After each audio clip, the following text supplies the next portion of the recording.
Alright guys, and welcome back to the Don's channel. I am the Donfather and this is hashtag AFL Car Chat. Today's conversation is just a very quick one. It's about Jaden Stephenson of Collingwood. He was caught betting on Collingwood games and he was up for in front of the review panel yesterday to hear his disciplinary sanction, what it was going to be. And he's been hit with a 22-week ban at AFL level, fined $20,000. 12 of those he's not allowed to play, he's suspended or something, and 10 weeks away from Collingwood or something. That's the way I read what he said. Of course, very apologetic, reading a scripted speech in front of the media.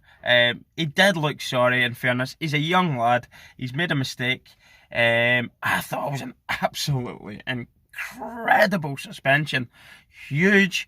Would it have been one that I would have given so big? Probably not.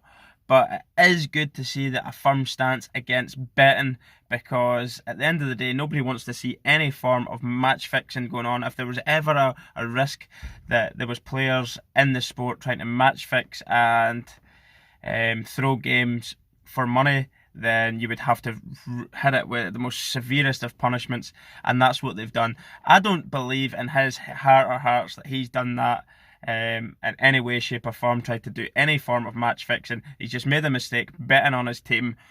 He's a young lad. Very harsh punishment. What do you think, guys? Do you think it was a fitting punishment for the young lad, or do you think it was harsh? I believe it was harsh. Another talking point still developing is the one with the fans and the security. The battle between AFL fans and the AFL with the heightened security measures. AFL chief, is it Jill McLachlan? Is that how you pronounce his name? He's claiming that the AFL haven't tried to increase security, but yet they own the grounds and they own they employ the security companies that do the safety at the games. So I'm not buying too much of what they say on that one there. I think they've been embarrassed by this whole saga. Fans are fans, exactly that they are. They're not criminals, don't treat them as such. But a lot of people I've went through every social media thing and read all the different media outlets' take on it and all the comments below. There is several people backing him, saying they believe him. There's a dispute between him and Kennett right now, I think, as well. But is this the guy for the job? Should he be the chief of the AFL? I don't know enough about him to judge. I think he's in a lot. His job's untenable right now. I think he's in a difficult position when it comes to fans. They are the paying customers at the end of the day, and the last thing you want to see is dwindling gate receipts. People deciding, do you know what, I'm not going anymore. I'm doing a stance, some sort of boycott going on, and watching from the house.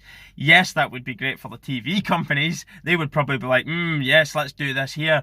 At the end of the day, they don't care if there's full houses at the grounds. What they care about more is people paying for the games, the live games, and this could fit maybe a little bit of an agenda that they've got. I've seen that as well.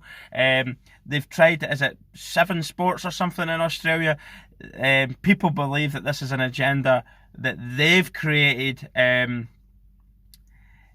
make the AFL look bad. They kept going to the security and showing the security at the Carlton game. Like, oh, it seems to be really bad. What are they doing going up and down the stands here? Blah de blah blah. But could this be a move from the TV companies to try and create an issue out of nothing? Or do you feel that, yes, it has been getting very bad at the games? There is a much heightened presence of security. They're getting a bit more heavy-handed. They're patrolling the stands more, whatever. I don't know. Let me know in the comment section below about what you think about that. But my take on it is, if people decide to stop going to games because of this and say, I'm going to pay for to watch the live games from my house with my family or whatever, then the TV companies selling it live on TV are going to gain, and the AFL is going to suffer in terms of gate receipt money, and indeed the clubs are going to suffer. because they need the gate receipts. So either way, it's not good right now, is it? It's really not good. I don't like to see fans treated like criminals. I don't think they do. I think it's a very well-behaved fan, like crowd experience within Aussie rules. I don't see anything to suggest that it needs heightened measures. It definitely needs reviewed now after everything that's going on. But certainly the AFL chief does look to be clutching at straws right now. He looks like a desperate man. Do I think that he's been involved in the whole heightening of security? Probably, yes. Because of fights, maybe people have been complaining about their experiences within the grounds because of individual things, and instead of dealing with the individual instances, he's took a heavier-handed approach. Possibly, yes. And now it looks like it could be backfiring, and the media are certainly loving it. They're thriving in it. I do have my problems with the media and their sport reporting everywhere in the world. They don't let the truth get in the way of a good story. This is what you've always got to remember about media. They will always try and make them a mountain out of a molehill and make it look 10 times worse than what it actually is. It could be a whole lot of nothing, but stay tuned for more on this one developing. It is going to get worse before it gets better, I would imagine. I don't want to see crowds not going to the games, because a sport is nothing without its paying customers at the games, enjoying the live game, adding to the atmosphere, adding to the excitement on the field, because the footy players will thrive off the atmosphere in the ground. So we can't see this happening, and I don't want it to happen personally.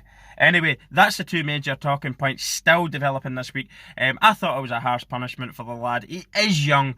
Let me know what you think in the comments section about the suspension that he's facing. 22 weeks seems very heavy to me, but it does send a clear message out there to anybody else who might be considering placing a bet. In Scottish football, there is a zero betting policy, or in European football even, you do not bet whatsoever at all on football. This is soccer I'm talking about. You do not bet. You just don't bet. You don't get caught going to the bookies. You don't get caught doing any of this. You will face a suspension because of the threat of match fixing, etc. So yes, he should be punished, but I did not see this one coming. Thanks very much for tuning into my AFL car chat again. I really appreciate the continued support. Don't forget to subscribe, share the videos as well. Don't forget to subscribe and put the notifications bell on, and check out my Patreon page as well, where you can become a patron and join and support our channel financially as well. Thanks very much, everyone. I am the Donfather. Peace and goodbye.